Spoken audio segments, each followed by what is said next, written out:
ఏదో త్యాగం చేసినట్టు అక్కడ క్యూ కట్టారు. చెన్నై నుంచి తెలుగు ఆంధ్ర తెలంగాణ ప్రాంతాల నుంచి. వీళ్ళు ఏం హీరోలు, వీళ్ళు ఏం త్యాగాలు చేశారు? ప్రజల కోసం దెబ్బలు తిన్నారా? ఎవరి హక్కుల కోసమైనా పోరాటాలు చేశారా? ఇటువంటి తెర మీద తైతక్కలాడే నటుల కోసం ప్రాణాలు తీసుకోవడం అవసరం లేదు.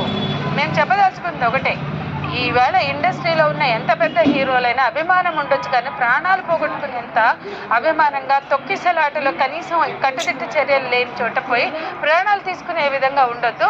ఇవాళ ఆయన ఒక్క పూట కొన్ని గంటలు జైల్లో ఉంటే అదే రోజు బెయిల్ వచ్చింది, శ్రీదేవి గారు ఇచ్చారు. అది టైంలీ అది సర్వ్ కానంత వల్ల ఒక్క నైట్ ఉన్నాడు. మార్నింగ్ 6:30 బయటకు వస్తే ఏదో త్యాగం చేసినట్టు, ఎన్ని దెబ్బలు తింటే, ఎన్ని పోరాటాలు చేస్తే, ఎన్ని గుళ్ళు దిగితే, ఎంతమంది చనిపోతే, ఎన్ని గాయాలైతే, ఎన్ని కేసులు పెడితే, ఇవాళ మాలాంటి వాళ్ళ మీద అటెంప్ట్ మర్డర్ నుంచి ఊపాల దాకా ఉన్నా కానీ మేము ఒక్క క్షణం కూడా బాధపడం. అరే ఒక గంట పోయి వచ్చినందుకు ఏదో జరిగిపోయినట్టు, కింద మీద అయినట్టు తల్లడిల్లిపోతున్నారే. ఎంతమంది త్యాగాలు చేస్తే, ఎన్ని పోరాటాలు చేస్తే ఇవాళ ఈ తెలంగాణ ఏర్పడిందో గుర్తుపెట్టుకోవాలి.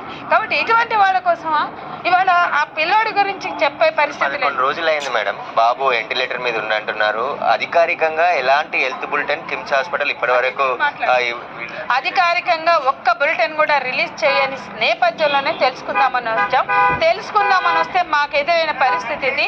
హెల్త్ బులెటిన్ ని విడుదల చేయాలి వెంటనే కిమ్స్ యాజమాన్యం డిమాండ్ చేస్తున్నాం.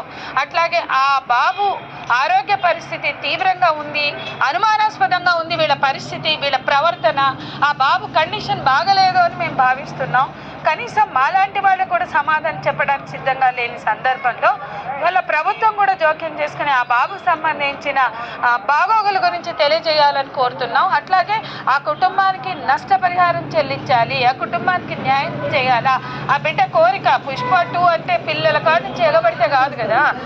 ఆ పిల్లోడి కోరిక తీర్చడానికి ఆ తల్లి వెళ్ళి ఆమె చచ్చిపోయింది, ప్రాణాలను కోల్పోయింది. ఇవాళ ఆ పిల్లోడు ఉన్నాడో లేడో తెలియని స్థితిలో, ఒక అగమ్య గోచరమైన స్థితిలో ఆ కుటుంబం ఉంది. ఆ కుటుంబానికి న్యాయం చేయాలా.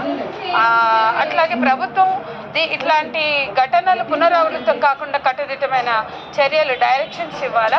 సినిమా ఇండస్ట్రీ బాధ్యతకు వహించాలా. హీరోలు థియేటర్స్కి ఎగబడిపోవడం కాదు, మిమ్మల్ని ఎగబడి చూడడానికి వచ్చినటువంటి భక్తుల ప్రాణాల గురించి కూడా ఆలోచించాలా అనేది కూడా హీరోలకి మేము అప్పీల్ చేస్తున్నాం.